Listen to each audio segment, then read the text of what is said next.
Welcome back to the Oshner Andrew Sports Medicine Institute podcast studio up here on Veterans Memorial Boulevard. Next door to Matt Bowers, state of the art Ford dealership. If you're in the market for a car, hit up Matt. Many locations, best prices, best customer service. He's got a little promo going. If you guess the right score to the LSU Ole Miss game, he's going to pay you $2,500. Go check out his Twitter and respond to that. I don't even know what it is at. Just type in Matt Bowers, you'll find him. All right, we got a great show for you guys today. We're going to break down everything going on with the Saints. Bills games coming up. Some of the stuff we're worried about. Some of the stuff we're not. Is it worse than we thought it was going to be? We're going to talk about all that on today's show. And if you want to celebrate your fandom beyond the field, Keesler Federal is proud to be the official credit union sponsor of the New Orleans Saints. They are a not-for-profit organization, meaning their members always come first. You can enjoy lower fees, better rates, and everything else Saints fans need to help you get one step closer to living your dreams. That's Keesler Federal. All right, first topic today, presented by Aaron Rose. Saints are 0-3. I think we always thought they were going to be 0-3. So I don't know that we're talking about record-wise here. Sure. Stylistically, visually, executionally, all the ollies. Executionally. All the ollies. They got knocked out by an ollie, it felt like last week. Is the Saints start worse than we expected? I think yes and no. I expected them to be 0-3. I expected them to be about as competitive as they've been. Their passing offense, which we're going to talk about later in this show, it's slightly more encouraging. That might be one area of the game that's slightly more encouraging. But there's a couple of things that are way more discouraging. Like, I was in for the ride. I was like, this team's going to win 5 games this year. They're rebuilding. Kudos to them for embracing the rebuild. It's going to take a while. That's cool. Let the young guys play. I wish I wasn't disturbed by the play of some of the young guys. It's play and health with Tali Fuaga. It's the secondary that I was really encouraged by with Kool-Aid Nalante and Justin Reed. I wish they were playing better. I wish Kellen Moore was not making so many mistakes about not getting his team prepared to avoid the false starts and the penalties and the timeout usage and all the things we're nitpicking with him. I'm even more discouraged about the people who are going to be here in 2027 than I hoped to be. So for that reason, it's a little more discouraging than I thought it was going to be. Yeah, I think it's pretty discouraging. I would agree with all that. I think there's probably a few things that tighten up. I bet the coverage tightens up a little bit at some point. Like, we're barely out of the preseason. Not this week against the Buffalo Bills, but soon. Yeah, at some point, it's going to tighten up, and I think we'll feel better about it. I think at some point, we'll see Fuaga on the field, and he'll be blocking people. So. And we'll be feeling better about that, too. But I think as it sits right now, it's about as discouraging as it possibly could be. And it's not about 0-3, and it's not about not having good enough players, and it's not about anything. Like, I'm not worried really necessarily about the completion percentage of the game or a guy getting ran by in the secondary or Torricelli Simpkins giving up a pressure or Asim Richards giving up a pressure or Kelvin Banks looking like he needs time to get better and grow or any of that stuff. It's just really about just kind of it felt like the most discouraging thing to me is that it felt like they weren't necessarily totally ready to line up, that they could have been coached and prepared a little bit better. And I just need that to feel like a big bright spot. If you want to be devil's advocate on that, you can say, well, Mike Vrabel's team isn't having a good time lining up either, and they're getting a lot of penalties. Like, so maybe there's some new coach, new team thing that's going on, but it's a tough sell for me. There. And I think it's just got to be like, there's just no room for that. I do think that Kellen Moore needs to develop and get better. And I think that was always the deal when he came in. He's 37 years old. He's never been a head coach. I think anybody that's starting out a job, especially in a like a major leadership role, like kind of has to find their way through it. But that has to happen at double time. Like, you can't be the reason you're going out there, and your players can't leave the field feeling like, whoa, man, like, we weren't ready on this play. We weren't ready to line up. We couldn't motion. Like, that stuff has to be better. And I think the one thing that doesn't help them necessarily, and I don't know, look, you're starting 0-4, like, probably.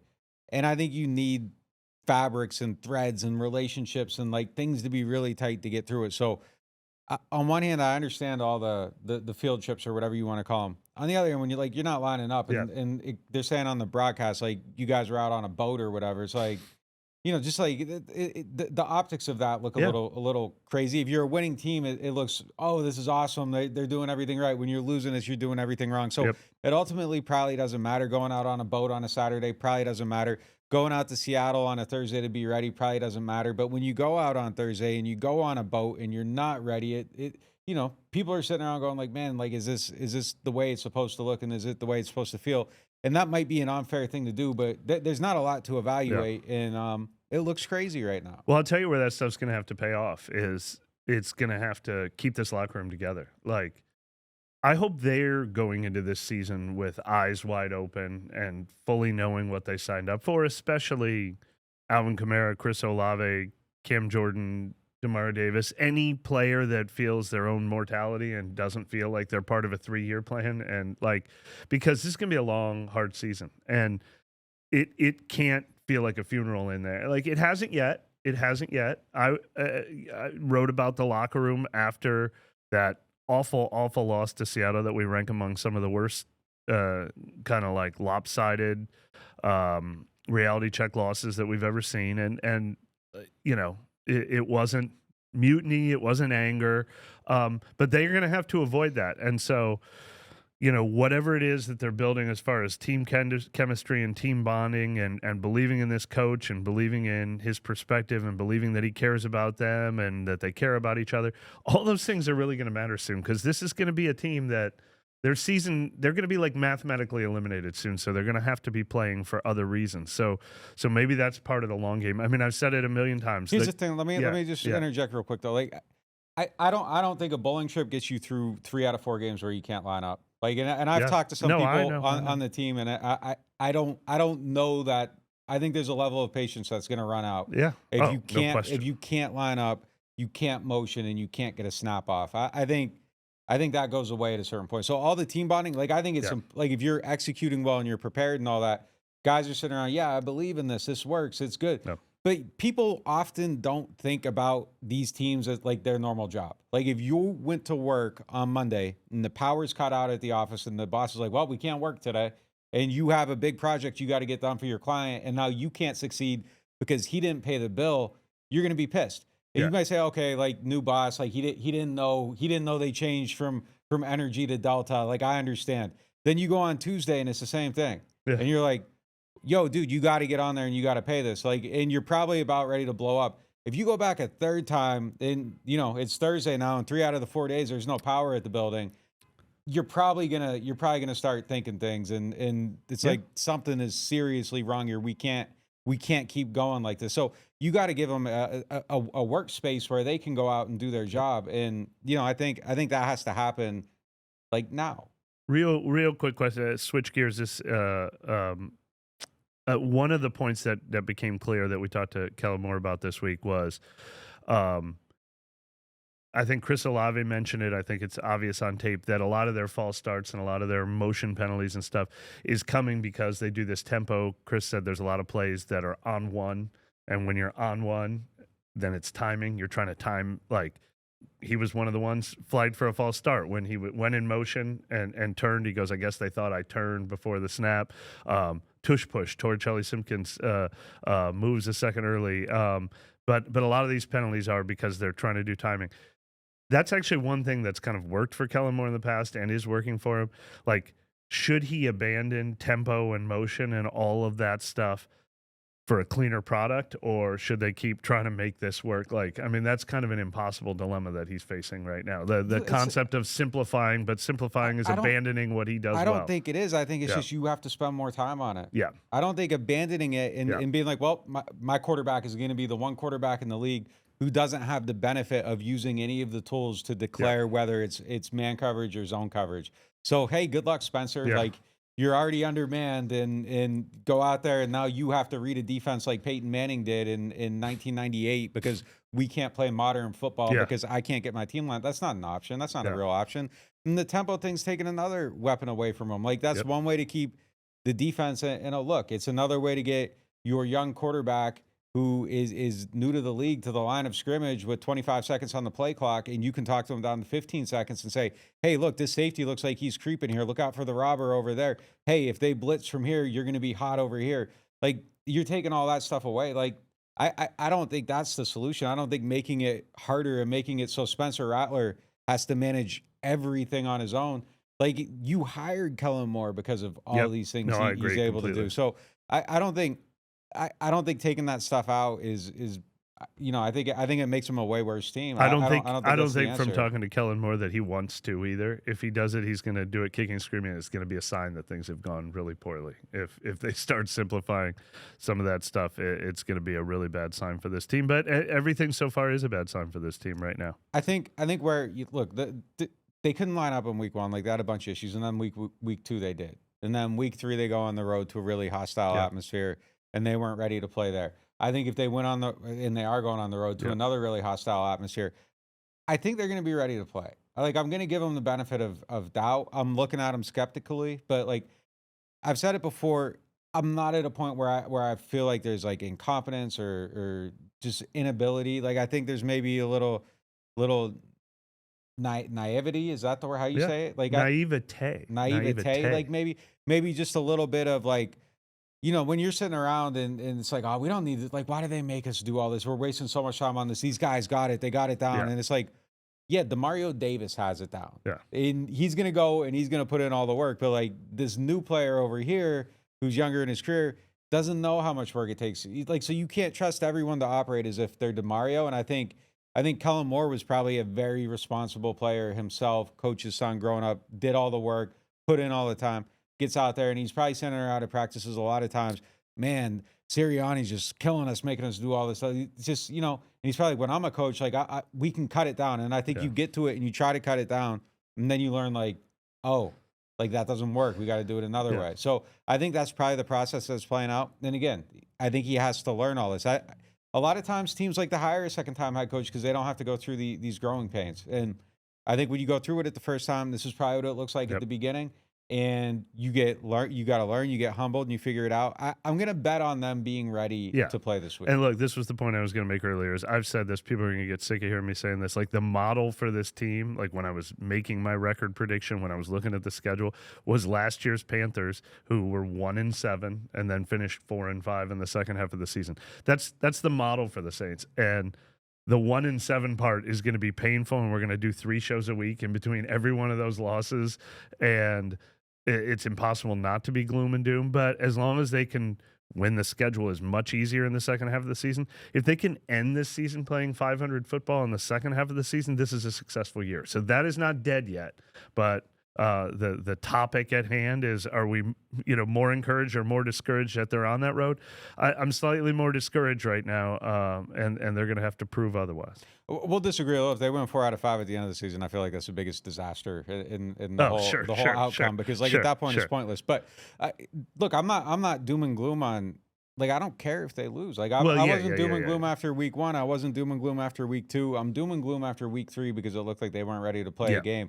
And there was a stretch of football there that was like the worst stretch of football. Like you get a punt blocked and a punt return, and then it was like a flag on like 6 out of 8 snaps or something like that, whatever it was.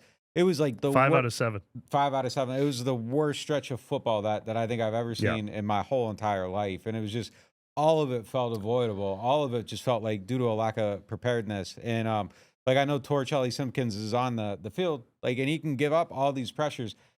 I was the one person who never felt like he was ready to play during the preseason. I know everybody thought it was a bright spot. I didn't, but like him giving up a penalty is the one thing I don't. It's just have him ready for it, and he can give up one, but like yeah, it's just all over the place, and all that stuff felt like that's the one thing where I'm doom and gloom. Where it's like the yeah, process here.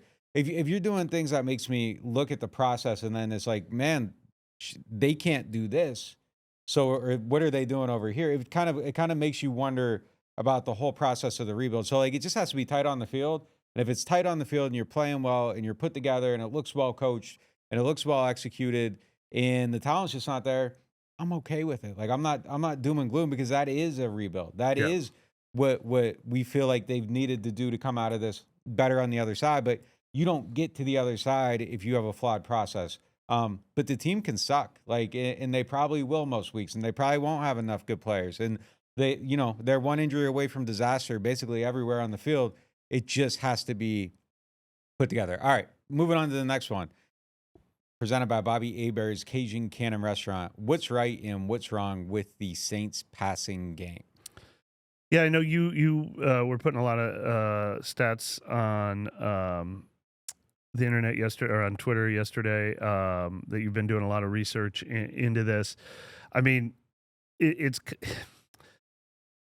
I'm so torn on, man, all these little short passes. They're barely moving the ball. It takes 16 plays to go down and kick a field goal. Like, that's frustrating. But I do like that Chris Olave leads the NFL. And is it receptions and targets, or is it just targets? I like the involvement of Olave and Juwan Johnson and Rashid Shaheed. I think we could see him even more involved. I like that we spent the first 2 weeks talking about how good Spencer Rattler looked, how comfortable he's getting. I like that they're avoiding turnovers. I like that they're avoiding sacks. Like, there are some good things here, and I worry that eventually they're going to press and it's going to get sloppier.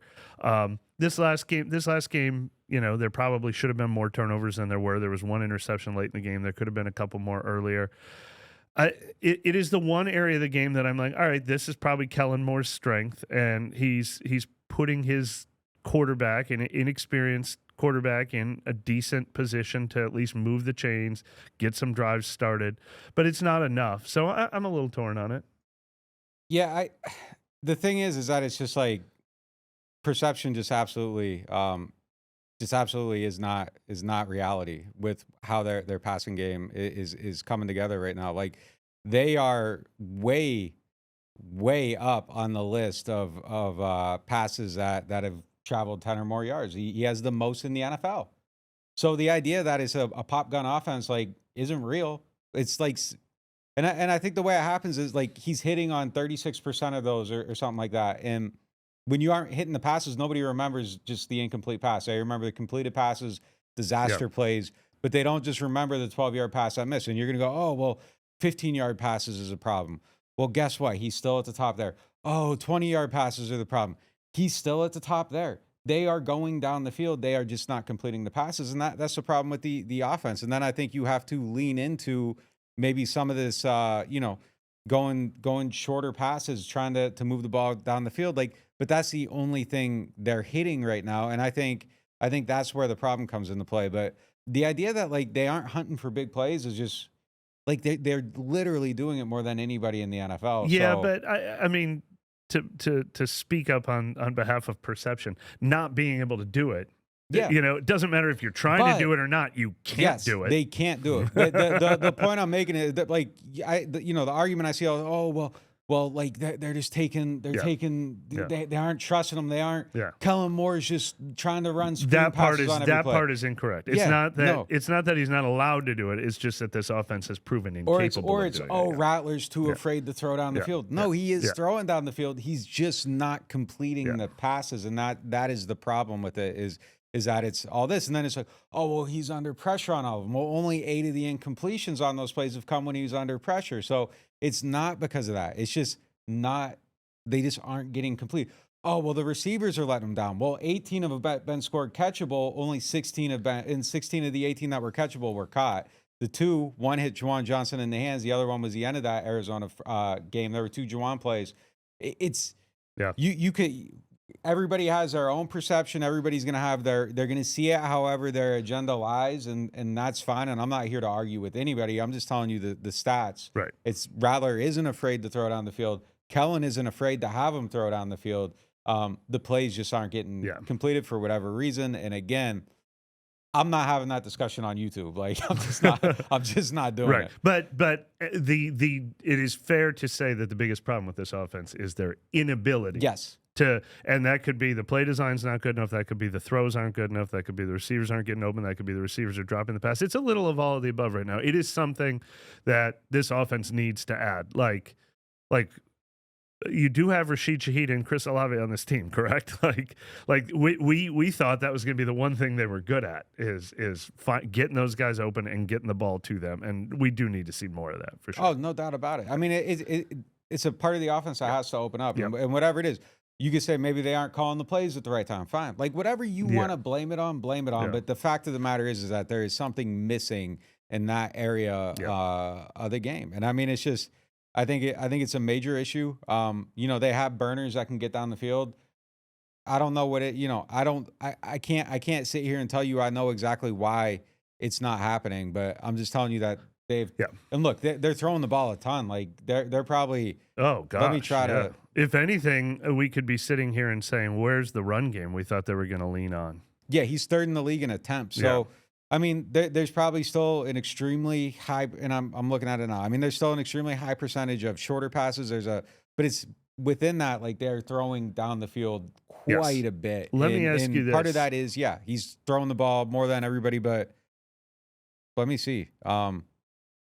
Prescott and Flacco and them Rattlers third in the league in attempts. Let me ask you this. Just from studying it, watching it, doing the film reviews every week, especially looking into the passing game, if this was a team that could get their defense off the field on third downs and could get a punt off and tackle the punt returner and like wasn't killing itself in all these other areas, what's just your general view of this offense? Is this offense competitive enough? My gut is it kind of is. That's not the most hideous thing I'm watching on the field with this team. Yeah, I mean, I think competitive. Yeah, I mean, I didn't feel terrible about it the first 2 weeks. I felt terrible about it this week. But I think if we're being fair and logical, I think they were kind of like thrust in an impossible situation this week too. You're down 21-0 before you can blink both eyes. Yeah, I think it's okay. I mean, I just think a lot of the execution's off a little bit. Maybe it's a timing thing. Like again, just getting outside of the preseason a little bit. So that might be something that turns around a little bit. I think the one thing I extremely dislike about this offense right now is that Alvin's only getting targeted on 10% of his routes, and like historically he's been like 30%. So yeah, that seems like it's disappeared from this. The logic of not getting the ball to your best weapon doesn't make a lot of sense to me, especially when you're kind of going for like horizontal or home runs in the offense. And I don't know, like if you're going to throw the ball to someone and try to make someone miss, I feel like you probably got a better chance of doing that with Alvin than treating Chris Olave like he's Deebo Samuel. So yeah, I don't know. That's one thing I don't like about the offense. No question. I don't like 3.9 yards per carry either. That's something they're going to have to lean on more going forward. Yeah, they aren't getting enough space in that run game. All right, we're going to hit a quick break and we'll be right back. The Ochsner Orthopedics Walk-In Clinic is now open. Located at 1201 South Clearview Parkway, across from the Elmwood Shopping Center, this clinic provides convenient same-day care for a variety of orthopedic and sports injuries. No referral or appointment needed. Whether you need care for strains, sprains, fractures, sports injuries, or muscular pain, the team of orthopedic specialists offers care for patients 5 and older. Open Monday through Friday from 8 a.m. to 8 p.m. and on Saturdays and Sundays from 10 a.m. to 8 p.m. Rouse's Markets is voted best grocery store in New Orleans, best grocery store in Baton Rouge, Mississippi, Gulf Coast, Thibodaux, Houma, Hammond, Lake Charles, Mobile, year after year. Thank you for choosing us best grocery store on the Gulf Coast. Number one. Thank you. Thank you. The number one grocery store In Mississippi, Alabama, Louisiana. 1 million customers a week can't be wrong. Welcome to Rouse's. For fans of saving money. For fans of big rewards. For fans of getting more for your money. There's Keesler Federal, the official credit union of the New Orleans Saints. Saints fans, open your free high-earning checking and see what it's like to get better rates, better returns, and better service. Join a winning team. Keesler Federal, the official credit union of the New Orleans Saints. Membership and credit eligibility required. Federally insured by NCUA. The NewOrleans.Football show is proudly presented by PJ's Coffee. PJ's Coffee has some of the best drinks that you can find. They have locations all over the city. They have pastries and everything else you need to get your day started. So go check them out. I don't play favorites with our sponsors on the show, but one of my favorites for sure is RV Masters. You guys have been watching our show lately and you've seen our awesome new van. That thing is decked out. And the best part about it is I took it up to RV Masters and I was like, this is what I want to do, but I had no idea how I wanted to do it or how to get it done. And they took care of it from start to finish, brought me out for updates, were giving me new ideas, and they made it exceed my wildest dreams. And they will do the same thing for you. RV Masters offers full-service RV, motorhome, and travel trailer repair. They have preventative maintenance and service packages for your RVs, your AC, your generators. They specialize in solar and lithium upgrades, satellite TV, and Starlink. They'll take care of you if you get into a collision. Whatever you need, they got you. And I can speak from experience because they definitely had us on our new van. I cannot vouch for anyone more than I vouch for RV Masters. RV-Masters.com. Go check them out. I believe it, I can see it. If it's in my sights, I achieve it. Ain't no leaving, no defeating. Show up, complete, and repeat it. Are you ready? Are you ready? Are you ready? Get game ready. Play Game Ready Scratch-Offs and Fast Play from the lottery. Win up to $100,000. Enter the second chance drawing for a chance to win up to $1 million.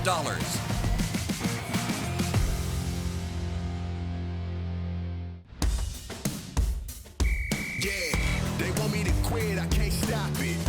I'm out of this world, I'm like a rocket. And you can never be us. We not afraid of the pressure, cause we good in the clutch. Yeah. Get game ready. Play Game Ready Scratch-Offs and Fast Play from the lottery. Win up to $100,000. Enter the second chance drawing for a chance to win up to $1 million.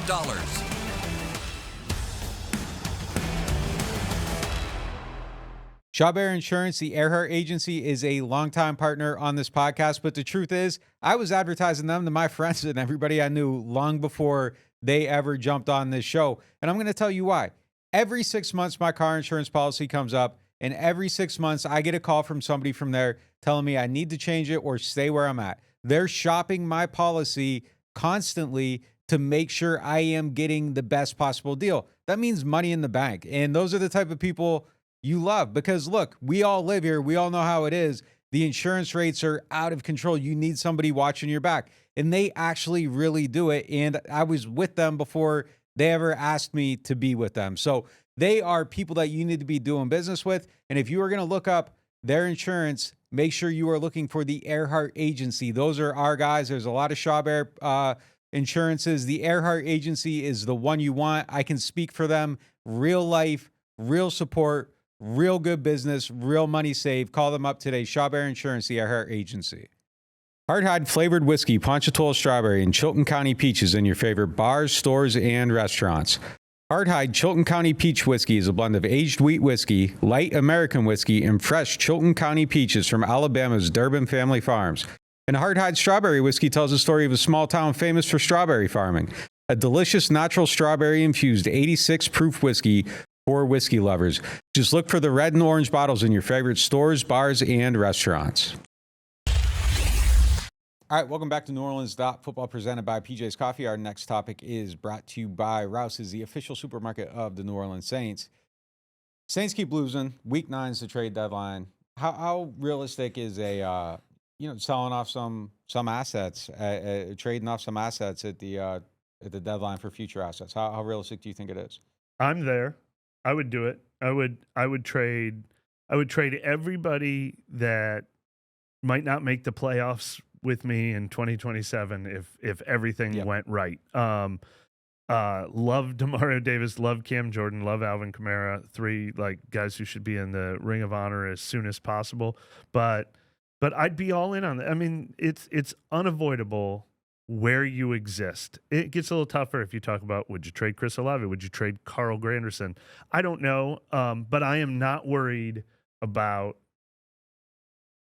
losing the talent to stay competitive.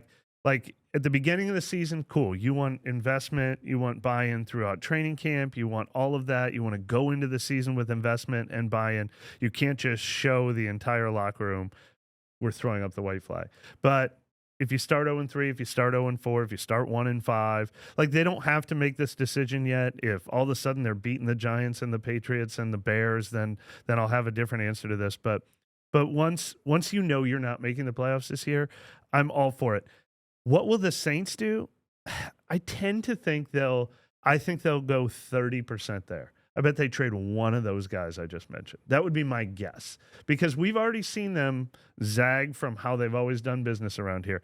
They're adding guys like Jalen Polk, and they're adding guys like Devon Vele. They're not adding guys like Justin Simmons, and they're not adding guys like Amari Cooper. Great.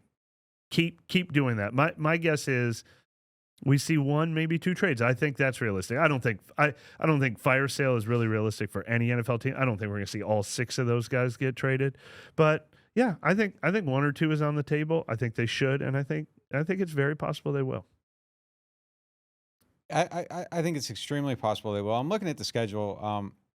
Boy, I would really hate if they dictated their future actions based on like beating the Giants, Patriots, and Bears. And like I know if they're sitting at 3 and 4, the conversation becomes, well, it's impossible to trade them. And then they get to week 10, and you got Tampa and Los Angeles, and you're probably down again. But like, I would just hate if they held on to all their assets and it doesn't go anywhere at the end of the year. And the conversation again, it would be, how could you do it? How could you not? Like, I understand. And then we'd be sitting here probably, well, you couldn't do it then. And, I think part of the deal is having the foresight to know where the team's going and being able to make those really hard decisions that set you up for future success if you are the GM as opposed to 2 guys sitting in a chair in a podcast studio. And I would hope that they would have. We're more than that. But honestly, like, there's a lot of stuff in retrospect that as I do my analysis of my analysis where I'm like, well, I would have done this. And it's like, well, I'm not the one tasked with making the hard decision. And I think the people that make the hard decisions in those jobs are the ones that have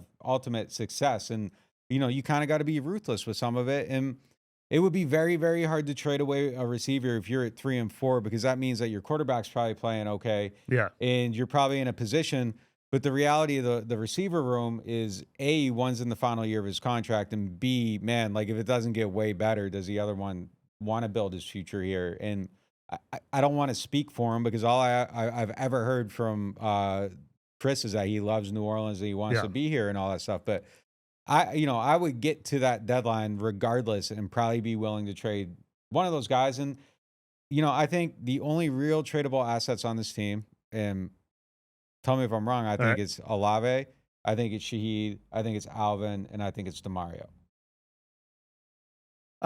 I'm not ruling Carl Granderson out of that. I'd take him if I was a team. I just had 49ers just lost Bosa, a friend of mine who's a 49ers reporter. I don't know that I'd be looking to trade Carl if I was them. No, but I'm saying I think he's a tradable asset. Like if I'm the Niners and I just lost a pass rusher, and I'm like, I'm calling the Saints because they're the worst team in the league, I would take him. Both sides. You're willing to trade him, and someone will be willing to trade for him. Like I'm not obviously Banks is tradable, Fuaga's tradable, Kool-Aid's probably tradable. McCoy, the only 4 guys I'm willing to trade are those 4, and I think those are the only ones that anyone else. It's the idea of who's maybe in the last year of their deal here, or the last 2 years of their deal here. Yeah. Like I did a value check on these guys yesterday. Just few people, and the sober reality is that most people think Chris is probably worth a second, and that you're getting a late round pick package for DeMario and Alvin is what people were telling me. Yeah, I mean, you don't get a lot.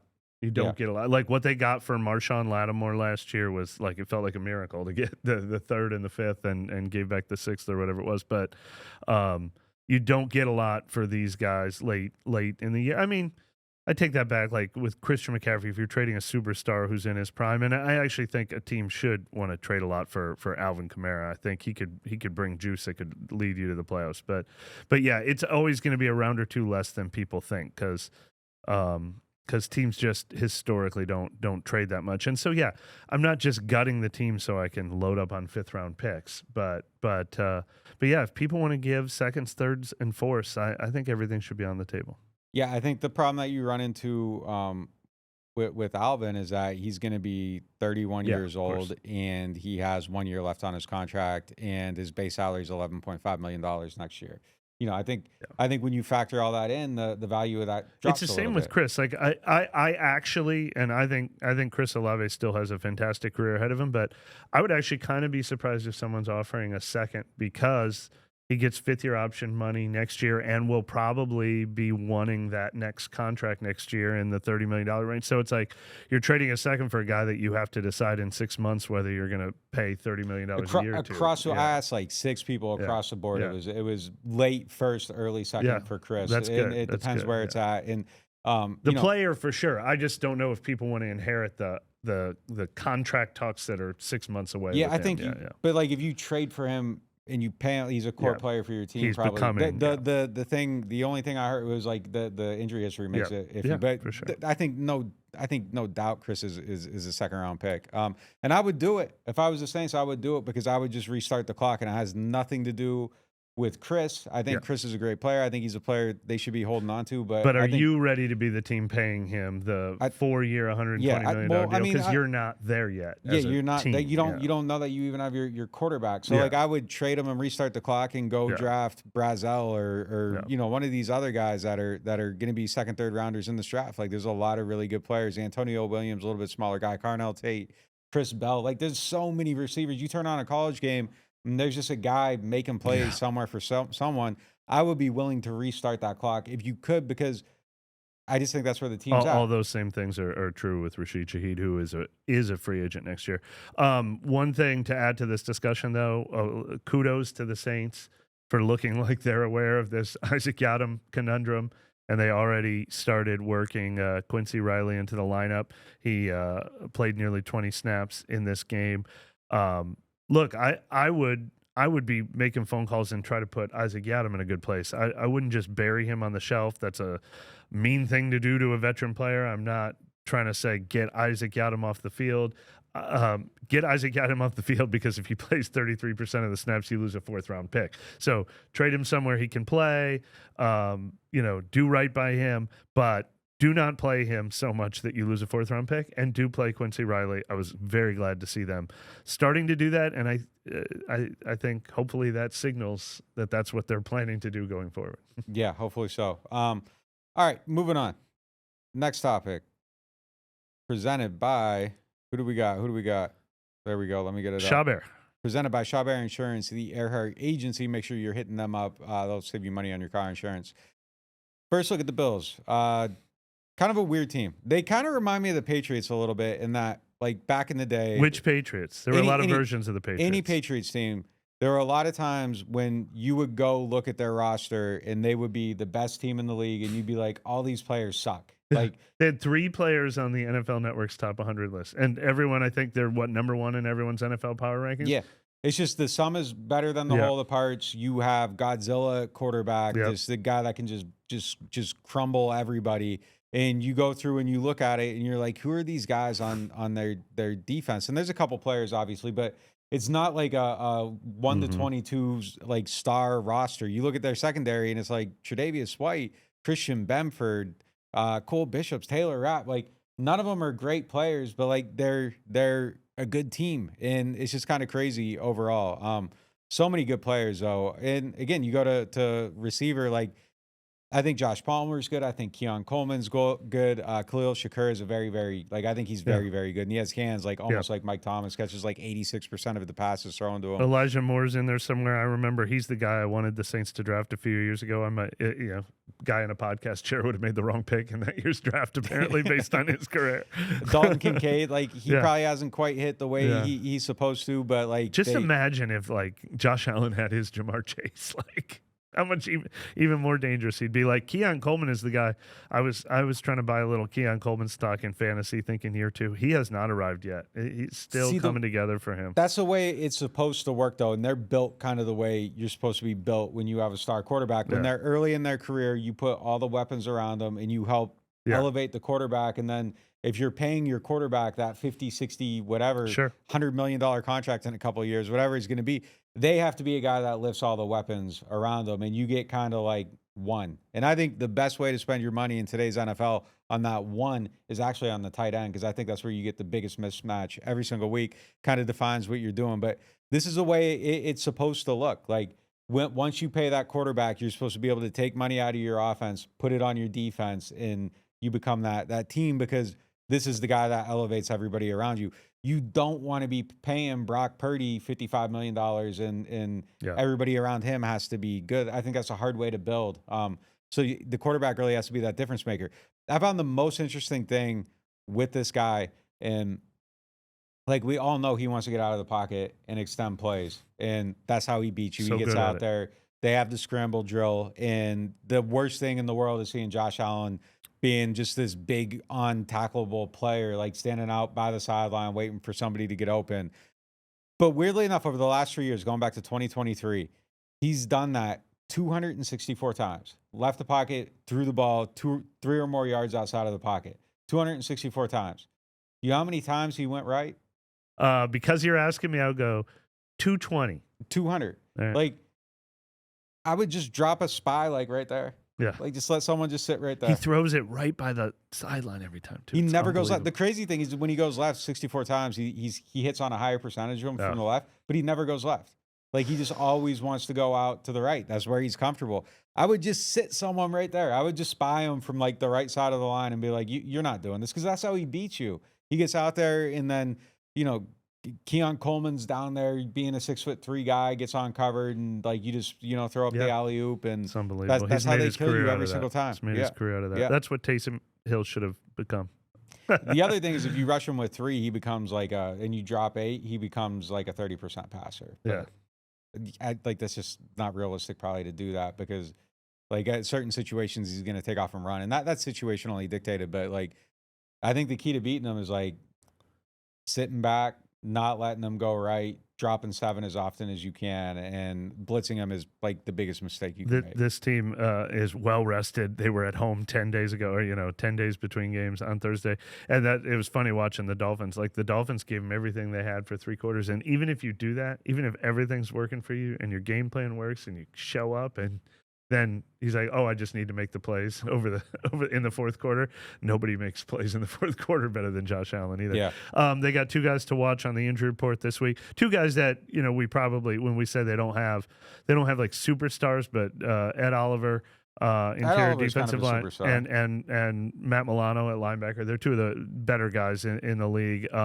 They both missed the Miami game, and they're both like day-to-day possibles, so watch for them on the injury report. Depending this on week. the year, like Ed Oliver's low-key a superstar. He had 9.5 sacks 2 years ago. Milano really hasn't played in 3 years, but he's a great player, great range. They have a Bosa too. They have the other Bosa, and the he's healthy great. Bosa. Yeah, he's playing great. Yeah, he's playing great. They line him up on both sides, so equal opportunities for these tackles to get beat, and equal opportunities on how he rushes. He's even split inside moves versus outside moves this year. So very unpredictable, very hard matchup for those young players. And there was a stat I seen the other day, like island rates for the tackles, and for whatever reason, like the Saints aren't giving their tackles any help in the passing game. Like, they're near the top of the league and being left on an island. So good luck to Kelvin Banks being stranded. because Jawan Johnson Bosa. is getting 18 targets a game in the passing game. He's It's not wild. helping to block. It's wild. He man. did help block for a second when he collided into Cesar Ruiz on that play. It's tough, man. It's tough. All right, we're gonna hit a break. We'll be back with the Get Gordon question of the day. Big news from the home team. Introducing our newest sponsor, the Mortgage Brothers. With over 30 years of combined experience, the Mortgage Brothers are the quarterbacks of home lending, calling the right plays to get you across the goal line. Whether you're a first-time buyer or a seasoned vet, they'll coach you through every down and make sure you feel like part of the team. They're backed by Cross Country Mortgage, the #1 retail lender in the nation, so there's no loan playbook they can't run. FHA, VA, conventional, RD, and more. They're lifelong season ticket holders, local guys who know the field and your market, and their online application takes less than 10 minutes.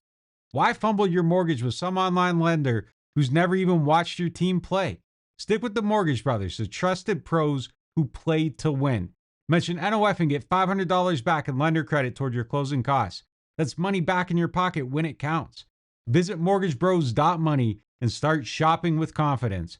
Because with Mortgage Brothers, it's always no flags, no fumbles, just smooth closings every single time. Score big with kickoff combos at New Orleans Hamburger and Seafood Company. Don't pass on your choice of our seafood combos or our slider specials. Served with a side of garlic herb fries. Run in now for specials starting at $9.99 at New Orleans Hamburger and Seafood Company. I got hurt in a car wreck. Why should I get Gordon? Because when you're hurt, you need money. And I fight for the people of Southeast Louisiana every day.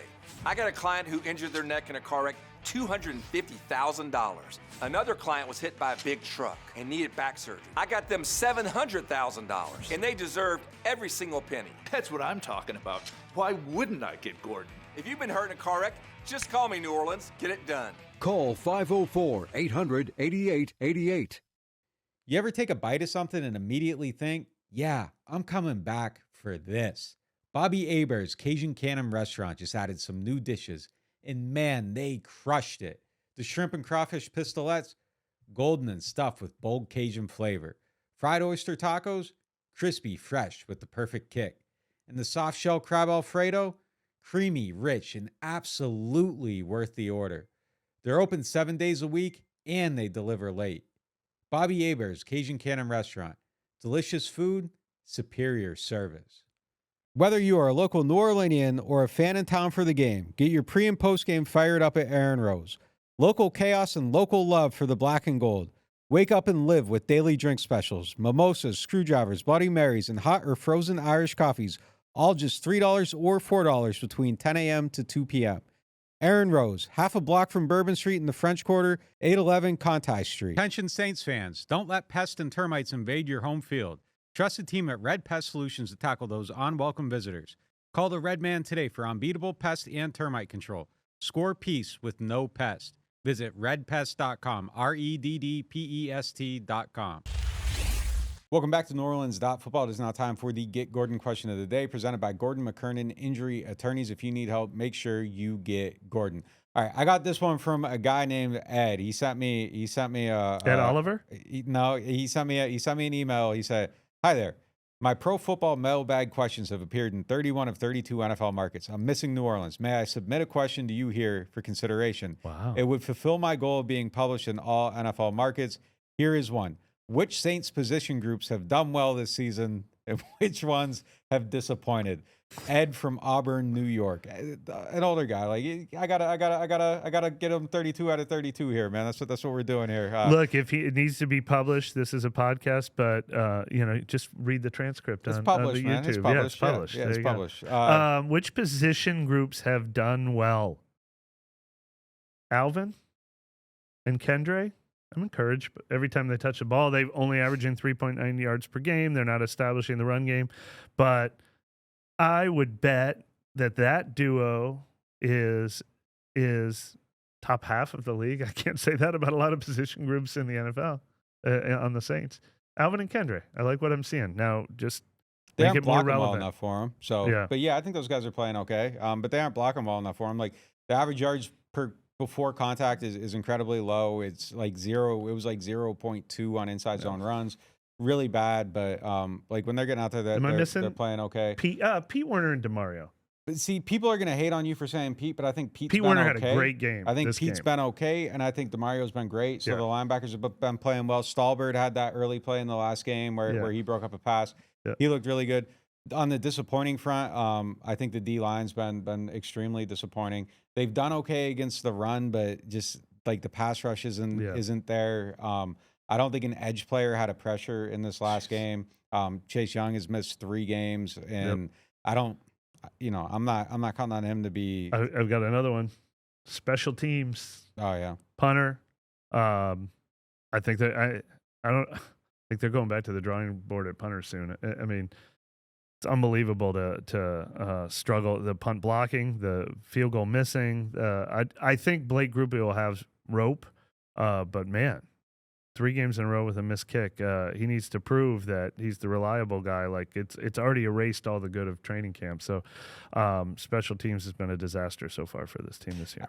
I thought this last game was a rough one for Rattler, and again, he was dropped into an impossible situation, and I think that needs to be taken into account in the evaluation. But I would say out of the whole, 100% whole, like I think he's played better, more snaps than not. But I don't know what that means overall, and I don't know what the expectations for every individual person is. But I think he's been okay this season. I wouldn't say he's disappointed. I think he's probably played like he made it like through 3 games. Again, if we're talking about it as a whole, and you aren't just using the last one as the evaluation stick, like I feel like he's made it more of a conversation than I thought he was gonna. I agree with that at the beginning, but I think he's got to do a lot to keep it too going forward. But we'll see how it goes. But I would say overall, like, the team looks like an 0-3 team, and whatever comes with that. They don't look like a surprise 0-3 team. They look like a worthy 0-3 team. So it's more disappointment than good. But that's what we got for you, Ed, on that one. That's what we got for you guys on this show. Talk to you next time.